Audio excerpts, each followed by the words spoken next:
Dorothy Jane Scott menait une vie paisible en Californie. Travaillante, aimée de sa famille, son existence semblait banale, presque rassurante. Tout bascule le jour où elle commence à recevoir d'étranges appels téléphoniques. La voix d'un homme, des chuchotements, parfois de longs silences pesants. Au début, Dorothy tente d'ignorer ces appels. Mais la fréquence s'intensifie. La voix décrit en détail sa journée, ses vêtements, ses déplacements. Peu à peu, l'angoisse remplace l'indifférence. Les compliments deviennent menaçants. « Je te vois. Tu es belle aujourd'hui, Dorothy. » Puis la menace s'incarne dans la parole. « Je vais te tuer, je vais te couper en petits morceaux. » Dorothy confie sa peur à sa mère, à ses amis, terrifiés.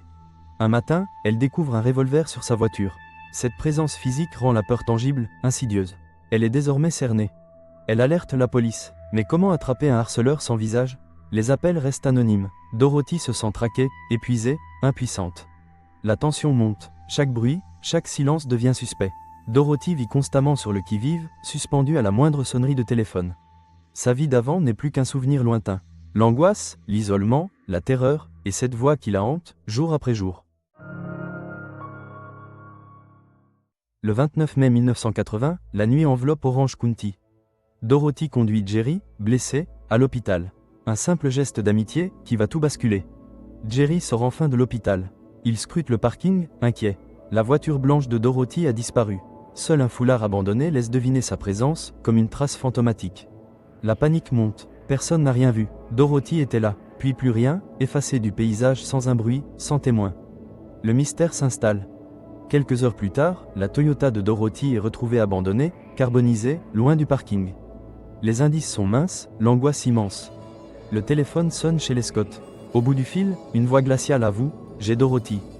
Je l'ai tuée ». Elle détaille cruellement les vêtements du soir de la disparition. La famille est sidérée. Comment cet inconnu connaît-il ces détails? Son appel confirme l'impensable. Dorothy a été arrachée aux siens par un harceleur. Une douleur sans fin s'installe. La mère de Dorothy attend, chaque semaine, l'appel macabre. La même voix, à la même heure? Est-ce que Dorothy est là? 4 années s'écoulent dans la terreur. Chaque mercredi est un supplice, le deuil impossible. L'ombre du harceleur plane, maintenant la famille dans un cauchemar éveillé. Malgré l'enquête, le mystère demeure. Dorothy Jane Scott restera à jamais la grande absente, prise au piège d'une présence obsédante qui ne relâchera jamais sa proie. Une rue silencieuse, une nuit de mai 1980. Dorothy Jane Scott disparaît, laissant derrière elle l'écho de pas pressés et une voiture abandonnée sur un parking. Sur le visage de ses proches, l'angoisse se lit. Les jours passent, sans aucune trace. Les appels anonymes, chargés de menaces, sèment la peur dans chaque recoin de leur existence. La police piétine. Des hommes sont interrogés, des hypothèses naissent, mais le mystère s'épaissit. L'étau se resserre, mais le prédateur demeure invisible, insaisissable. Des lettres étranges, et toujours cette voix au téléphone. Un harceleur abîmé dans l'ombre, orchestrant la terreur, savourant le désespoir sans jamais se montrer. 4 ans plus tard, un promeneur découvre un os blanchi sous un ciel gris. Sur ce champ isolé, l'espoir s'éteint définitivement. Dorothy a été retrouvée, trop tard. L'autopsie n'apporte que des silences supplémentaires. Les preuves fuyantes renvoient les enquêteurs à l'impasse. Le chagrin devient lourd, le doute s'installe pour toujours. La famille lutte pour survivre, tentant d'apaiser l'absence par des souvenirs. L'ombre du monstre plane, narguant la justice et meurtrissant ceux qui restent. Année après année, le dossier s'épaissit mais la vérité demeure hors de portée.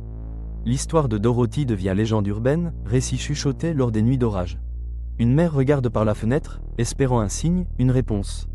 Le véritable visage du mal est resté caché, emportant avec lui la paix de toute une famille.